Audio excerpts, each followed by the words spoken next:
दर्शकों ब्रेक तो बाद तुहाडा स्वागत है जी। डॉक्टर साहब साडे कोल पहली ईमेल आई है कंवल नैन सिंह जी दी। ਇਹ ਲਿਖਦੇ ਹਨ ਵਾਹਿਗੁਰੂ ਜੀ ਕਾ ਖਾਲਸਾ ਵਾਹਿਗੁਰੂ ਜੀ ਕੀ ਫਤਿਹ। ਡਾਕਟਰ ਸਾਹਿਬ ਅਤੇ ਭੈਣ ਜੀ, ਮੈਂ ਇੱਕ ਛੋਟੀ ਬੁੱਧੀ ਤੋਂ ਸਾਡੇ ਵੱਡੇ ਵੀਰ ਮਨਿੰਦਰ ਮੰਨਨ ਜੀ ਦੀ ਲੈਟਰ ਦਾ ਜਵਾਬ ਦੇਣਾ ਚਾਹੁੰਦਾ ਹਾਂ ਜੋ ਉਹਨਾਂ ਨੇ 8 ਜੁਲਾਈ ਨੂੰ ਲਿਖਿਆ ਸੀ। ਕਿਰਪਾ ਕਰਕੇ ਇਸ ਨੂੰ ਕੋਈ ਵੀ ਗਲਤ ਤਰੀਕੇ ਨਾਲ ਨਾ ਲਿਆ ਜਾਵੇ। ਇਹ ਕੁਝ ਫੈਕਟਸ ਹਨ ਜੋ ਮੈਂ ਵੱਡੇ ਵੀਰ ਨੂੰ ਦੱਸਣਾ ਚਾਹੁੰਦਾ ਹਾਂ। ਵੀਰ ਜੀ, ਤੁਸੀਂ ਕਹਿੰਦੇ ਹੋ ਕਿ ਸਿੱਖਾਂ ਨੇ ਬਹੁਤ ਕੁਝ ਦੇਖ ਲਿਆ ਹੈ, ਹੁਣ ਉਹ ਖਾਲਿਸਤਾਨ ਸ਼ਾਇਦ ਲੈਣਾ ਚਾਹੁੰਦੇ ਨੇ ਜਾਂ ਨਹੀਂ, ਤਾਂ ਮੈਂ ਸਿਰਫ ਤੁਹਾਨੂੰ ਬੇਨਤੀ ਕਰਾਂਗਾ ਕਿ ਆਪਣੇ ਸਿੱਖ ਇਤਿਹਾਸ 1726 ਤੋਂ 1760 ਤੱਕ ਪੜ੍ਹੋ, ਜਦੋਂ ਸਿੱਖਾਂ ਦੇ ਸਿਰਾਂ ਦੇ ਮੁੱਲ ਪੈਂਦੇ ਸੀ। ਪਰ ਫਿਰ ਵੀ ਉਸ ਤੋਂ ਬਾਅਦ ਸਰਦਾਰ ਜੱਸਾ ਸਿੰਘ ਆਹਲੂਵਾਲੀਆ ਅਤੇ ਸਰਦਾਰ ਬਘੇਲ ਸਿੰਘ ਜੀ ਨੇ ਦਿੱਲੀ 1782 ਵਿੱਚ ਫਤਿਹ ਕੀਤੀ ਸੀ ਅਤੇ ਮਹਾਰਾਜਾ ਰਣਜੀਤ ਸਿੰਘ ਜੀ ਦਾ ਰਾਜ ਬਾਰੇ ਤਾਂ ਸਭ ਨੂੰ ਪਤਾ ਹੀ ਹੈ। ਖਾਲਸੇ ਦਾ ਜਨਮ ਹੀ ਖੰਡੇ ਦੀ ਧਾਰ ਚੋਂ ਹੋਇਆ ਹੈ। ਸ਼ਹੀਦਾਂ ਦੀ ਤਾਂ ਸਾਨੂੰ ਗੁੜਤੀ ਹੈ, ਵੱਡੇ ਵੀਰ ਤੇ ਜੇ ਉਸ ਟਾਈਮ ਖਾਲਸੇ ਨੇ 2 ਘੱਲੂਕਾਰਿਆਂ ਵਿੱਚੋਂ ਲੰਘ ਕੇ ਖਾਲਸਾ ਰਾਜ ਕਾਇਮ ਕੀਤਾ ਤਾਂ ਅੱਜ ਕਿਉਂ ਨਹੀਂ? ਬਸ ਆਪਣੇ ਜੇ ਕੁਝ ਹੋਰ ਨਹੀਂ ਕਰ ਸਕਦੇ ਤਾਂ ਅਕਾਲ ਪੁਰਖ ਅੱਗੇ ਅਰਦਾਸ ਕਰੀਏ ਕਿ ਉਹ ਸਾਡੀ ਕੌਮ ਨੂੰ ਇਸ ਵਕਤ ਆਪਣੇ ਨਾਲ ਰੱਖੇ ਤੇ ਖਾਲਿਸਤਾਨ ਦੀ ਗੱਲ ਜਿਸ 10ਵੇਂ ਪਾਤਸ਼ਾਹ ਦਾ ਖਾਲਸਾ ਹੈ, ਖਾਲਿਸਤਾਨ ਉਹਨਾਂ ਨੇ ਆਪ ਹੀ ਬਣਾ ਲੈਣਾ ਹੈ ਤੇ ਜੇ ਕੁਝ ਗਲਤ ਕਿਹਾ ਹੋਵੇ ਛੋਟਾ ਵੀਰ ਸਮਝ ਕੇ ਮਾਫ ਕਰ ਦਿਓ ਜੀ। ਡਾਕਟਰ ਸਾਹਿਬ ਵੀਰ कंवल नैन सिंह जी का बहुत बहुत शुक्रिया। बहुत खूबसूरत नाम है जी।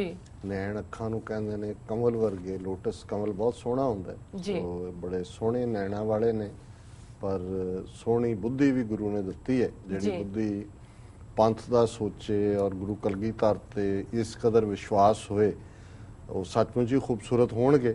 और उन्होंने बेशक रिस्पॉन्ड तो मनिंदर मनन जी नूं कीता है, पर मैं समझदा भी ये बहुत वार ਇਹ ਵੀ ਇੱਕ ਵਿਚਾਰ ਹੈ ਕਿ ਜੀ ਸਿੱਖਾਂ ਦਾ ਇੰਨਾ ਨੁਕਸਾਨ ਹੋਇਆ, ਕੀ ਖੱਟਿਆ ਜੀ, ਵੀ 1.5 ਲੱਖ ਮਰਵਾ ਲਿਆ। ਕਈ ਕਹਿਣਗੇ ਬਸ ਕਰੋ, ਹੁਣ ਹੋਰ ਕਿੰਨੇ ਕੁ ਮਰਵਾਉਣੇ ਆ ਮਾਵਾਂ ਦੇ ਪੁੱਤ ਜੀ। ਸੋ ਮੈਂ ਸਮਝਦਾ ਵੀ ਉਹਨਾਂ ਸਾਰਿਆਂ ਦੇ ਲਈ ਇਹ ਜਵਾਬ ਹੈ ਕਿ ਉਹਨਾਂ ਨੇ, ਔਰ ਬਹੁਤ ਵਾਰ ਬੇਸ਼ੱਕ ਦੁਨੀਆ ਦੇ ਅਸੀਂ ਹੋਰ ਵੀ ਬਹੁਤ ਸਾਰੇ ਸੰਘਰਸ਼ਾਂ ਨੂੰ ਕੋਟ ਕਰ ਸਕਦੇ ਹਾਂ ਕਿ ਫਲਾਂ ਇੰਨੇ ਸਾਲ ਚੱਲੇ, ਫਲਾਂ ਇੰਨਾ ਹੋਇਆ, 4 ਸਦੀਆਂ ਬਾਅਦ ਅਸੀਂ ਸਕਾਟਲੈਂਡ ਦੀ ਅਵੇਅਰਨੈਸ ਦੀ ਗੱਲ ਕਰਦੇ ਹਾਂ। ਪਰ ਜਦੋਂ ਤੁਸੀਂ ਆਪਣੇ ਹੀ ਘਰ ਨੂੰ ਫੋਲਦੇ ਹੋ ਜੀ, ਜਿਹਨੂੰ ਜਦੋਂ ਅਸੀਂ ਗੁਰਬਾਣੀ 'ਚ ਪੜ੍ਹਦੇ ਹਾਂ ਕਿ ਬਾਣੀਆਂ ਕਹਾਣੀਆਂ ਪੁੱਤ ਸਪੁੱਤ ਕਰੇਣ ਜੀ, ਕਿ ਆਪਣੇ ਬਾਬਿਆਂ ਦੀਆਂ ਬਜ਼ੁਰਗਾਂ ਦੀਆਂ ਕਹਾਣੀਆਂ ਜਦੋਂ ਕਿ ਪੁੱਤਰ ਕਰਦੇ ਨੇ ਤੇ ਫਿਰ ਉਹ ਸਪੁੱਤਰ ਬਣ ਜਾਂਦੇ ਨੇ ਜੀ, ਕਿਉਂਕਿ ਤੁਹਾਨੂੰ ਉਹਦੇ ਚੋਂ ਪ੍ਰਾਈਡ ਮਿਲਦਾ, ਉਹਦੇ ਚੋਂ ਤੁਸੀਂ ਫਖਰ ਲੈਂਦੇ ਹੋ, ਉਹਦੇ ਚੋਂ ਪ੍ਰੇਰਨਾ ਲੈਂਦੇ ਹੋ, ਉਹਦੇ ਤੋਂ ਸਬਕ ਲੈਂਦੇ ਹੋ, ਉਹਦੇ 'ਚ ਗਲਤੀਆਂ ਦਾ ਵੀ ਅਹਿਸਾਸ ਕਰਦੇ ਹੋ ਕਿ ਫਲਾਂ। ਹੁਣ ਜਿਵੇਂ ਅਸੀਂ ਜਦੋਂ ਮਿਸਲਾਂ ਦੇ ਸਰਦਾਰਾਂ ਦੀ ਗੱਲ ਕਰਦੇ ਹਾਂ, ਭਾਈ ਦਿੱਲੀ ਗਏ 17 ਵਾਰ ਗਏ, ਇਹ ਕਹਿੰਦੇ ਸੀ ਦਿੱਲੀ ਤੇ ਬਿੱਲੀ ਦਾ ਕੀ ਮਾਰਨਾ, ਜਦੋਂ ਮਰਜ਼ੀ ਮਾਰ ਲਓ ਜੀ। ਤੇ ਉੱਥੇ ਦਿੱਲੀ ਤੇ ਪੱਕਾ ਕਿਉਂ ਨਹੀਂ ਆਪਣਾ ਜਮਾਇਆ, ਪੂਰਾ ਉਹਨੂੰ ਦਿੱਲੀ ਨੂੰ ਫੋਕਸ ਰੱਖ ਕੇ ਬਾਕੀ ਗੰਗਾ ਜਮਨਾ ਤੱਕ ਜਿਹੜਾ ਉਹਨਾਂ ਦੇ ਰਸਤੇ ਖੁੱਲੇ ਸੀ, ਅਜੇ ਅੰਗਰੇਜ਼ ਤਾਂ ਬਹੁਤ ਦੂਰ ਸੀ, ਅਜੇ ਇੱਧਰ ਨਹੀਂ ਸੀ ਆਏ। ਮਹਾਰਾਜਾ ਰਣਜੀਤ ਸਿੰਘ ਤੱਕ ਪਹੁੰਚਦਿਆਂ ਤਾਂ ਸਤਲੁਜ ਤੇ ਆ ਕੇ ਬਹਿ ਗਏ ਸੀ। ਸੋ ਇਹ ਸਾਡੀਆਂ ਹੋਰ ਵੀ ਜਦੋਂ ਅਸੀਂ ਬੀਤੇ ਦੀ ਗੱਲ ਕਰਦੇ ਹਾਂ ਕਿ ਉਹਨੂੰ ਅਸੀਂ ਫਿਰ ਜੇ ਕਹਿੰਦੇ ਹਾਂ ਇਤਿਹਾਸ ਦਾ, ਕਿ ਜੇ ਇੱਦਾਂ ਹੁੰਦਾ। ਸਾਡੇ ਇਤਿਹਾਸ ਵੈਸੇ ਜੇ ਬੜੇ ਨੇ ਜੀ, ਔਰ ਹੁਣ ਜੇ ਦੇ ਨਾਲ ਹੀ ਜੀ ਕੇ ਤਾਂ ਨਹੀਂ ਜੇ ਨਾਲ ਬਣਦਾ। ਚਲੋ ਐਨੀਵੇ ਉਹਨੂੰ ਕਾਹਨੂੰ ਰਹਿਣਾ, ਵਿਚਾਰਾ ਅੱਜ ਕੱਲ ਵੈਸੇ ਹੀ ਨੀਂਦ ਦੀਆਂ ਗੋਲੀਆਂ ਬਹੁਤ ਖਾਂਦਾ। ਉਹ ਜਦੋਂ ਦਾ ਆਇਆ ਉਹ ਕਹਿੰਦਾ ਇੱਕ ਕਾਰਟੂਨ ਵੀ ਘੁੰਮ ਰਿਹਾ, ਉਹ ਕਹਿੰਦਾ ਆ ਗਿਆ ਪੰਨੂ, ਆ ਗਿਆ ਪੰਨੂ। ਤੇ ਉਹ ਦੋਨੋਂ ਮਨਿੰਦਰ ਸਰਸਾ ਤੇ ਉਹ ਬਾਦਲ ਦੀ ਗੋਦ 'ਚ ਬੈਠੇ ਨੇ, ਕਹਿੰਦੇ ਆ ਗਿਆ। ਸੋ ਇੱਕ ਪਾਸੇ ਇਹ ਨੇ, ਮੈਂ ਉਹਦਾ ਵੀ ਨਾਂ ਇਸ ਲਈ ਲਿਆ ਵੀ ਇੱਦਾਂ ਦੇ ਉਦੋਂ ਵੀ ਸੀ ਟੌਂਟ ਬਟੌਂਟ, ਸੋ ਉਹਨਾਂ ਦੀ ਵੀ ਪਰਵਾਹ ਨਹੀਂ ਕਰਨੀ ਚਾਹੀਦੀ। ਪਰ ਇਹਨਾਂ ਨੇ ਜਿਹੜਾ ਇਤਿਹਾਸ 1726 ਤੋਂ 1760 ਤੱਕ ਦੀ ਗੱਲ ਕੀਤੀ ਕਿ ਇਹ ਉਹੀ ਪੀਰੀਅਡ ਹੈ ਜਦੋਂ ਸਿੱਖਾਂ ਦੇ ਸਿਰਾਂ ਦੇ ਮੁੱਲ ਨੇ। ਪੰਜਾਬ 'ਚ ਜਿਹੜਾ ਉਹ ਜਿਵੇਂ ਹੰਟਿੰਗ ਹੁੰਦੀ ਹੈ, ਜਾਨਵਰ ਦੇ ਪਿੱਛੇ ਕੁੱਤਾ ਛੱਡਿਆ ਜਾਂਦਾ ਹੈ ਸ਼ਿਕਾਰੀ, ਇਵੇਂ ਸਿੱਖਾਂ ਦਾ ਸ਼ਿਕਾਰ ਉਹਨਾਂ ਦੇ ਜਿਹੜੇ ਗਸ਼ਤੀ ਦਸਤੇ ਸੀ ਗਸ਼ਤ ਕਰਦੇ ਸੀ। ਇੱਥੇ ਜਿਹਨੂੰ ਜਿਵੇਂ ਇੱਥੇ ਹੁੰਦੀਆਂ ਪੁਲਿਸ ਦੀਆਂ ਗੱਡੀਆਂ ਪੈਟਰੋਲਿੰਗ ਕਹਿੰਦੇ ਨੇ ਉਹਨੂੰ, ਪੈਟਰੋਲ ਕਰ ਰਹੇ ਨੇ। ਇਸੇ ਤਰ੍ਹਾਂ ਸੈਂਕੜਿਆਂ ਦੀ ਗਿਣਤੀ ਦੇ ਵਿੱਚ ਗਸ਼ਤੀ ਦਸਤੇ ਥਾਂ ਥਾਂ ਲੱਭਦੇ ਸੀ ਕਿ ਕੋਈ ਸੂਹ ਮਿਲ ਜਾਏ ਕਿਤੇ ਸਿੱਖ, ਕਿਉਂਕਿ ਸਿਰਾਂ ਦੇ ਇਨਾਮ ਸੀ ਕਿ ਜਿਉਂਦਾ ਸਿੱਖ ਫੜ ਕੇ ਲਿਆਓ, ਇੰਨੇ ਰੁਪਏ, ਸਿੱਖ ਦਾ ਸਿਰ ਵੱਢ ਕੇ ਲਿਆਓ ਇੰਨੇ ਰੁਪਏ, ਸਿੱਖ ਕਿਤੇ ਲੁਕਿਆ ਹੋਇਆ ਉਹਦੀ ਸੂਹ ਦਿਓ ਇੰਨੇ ਰੁਪਏ। ਔਰ ਉਦੋਂ ਦਾ ਇਹ ਵੀ ਲਿਖਿਆ ਮਿਲਦਾ ਕਿ ਕਈ ਜਿਹੜੇ ਨੇ ਸਿੱਖ ਬੀਬੀਆਂ ਵੀ, ਕਿਉਂਕਿ ਦਸਤਾਰ ਸਜਾਉਂਦੀਆਂ ਸੀ, ਉਹਨਾਂ ਦੇ ਸਿਰ ਵੱਢ ਕੇ ਲੈ ਜਾਂਦਾ ਸੀ ਇਹ ਸਿੱਖ ਹੈ।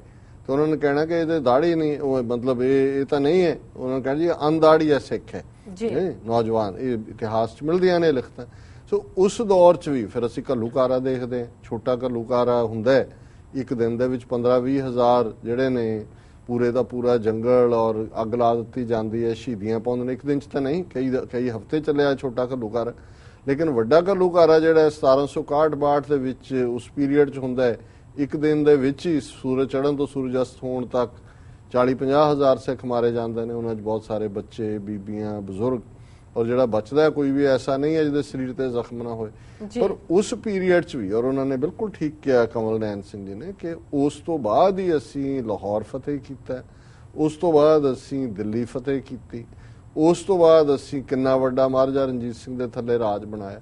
ਕਿ ਬਈ ਇਹ ਜਿਹੜਾ 2 ਘੱਲੂਘਾਰਿਆਂ ਤੋਂ ਬਾਅਦ ਵੀ ਇਹ ਰਿਜ਼ੋਲਵ ਨਹੀਂ ਸੀ ਟੁੱਟਾ ਸਿੱਖਾਂ ਦਾ ਕਿ ਹਮ ਰਾਖਤ ਪਾਤਸ਼ਾਹੀ ਦਾਵਾ ਜਾਂ ਇਤਕੋ ਜਾਂ ਅਗਲੋ ਪਾਵਾ, ਕਿ ਸਾਡਾ ਦਾਵਾ ਹੈ, ਅਸੀਂ ਛੱਡਿਆ ਨਹੀਂ।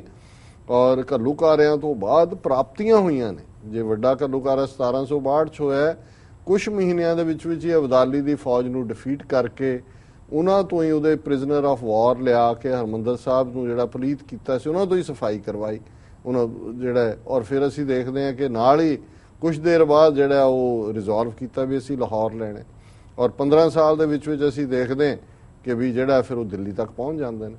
ਸੋ ਹੁਣ ਵੀ ਉਹਨਾਂ ਨੇ ਬਿਲਕੁਲ ਠੀਕ ਕਿਹਾ ਕਿ ਵੀ ਸਾਡਾ ਫੇਥ ਅਕਾਲ ਪੁਰਖ ਤੇ 10ਵੇਂ ਪਾਤਸ਼ਾਹ ਤੇ ਅਡਿੱਗ ਹੋਣਾ ਚਾਹੀਦਾ।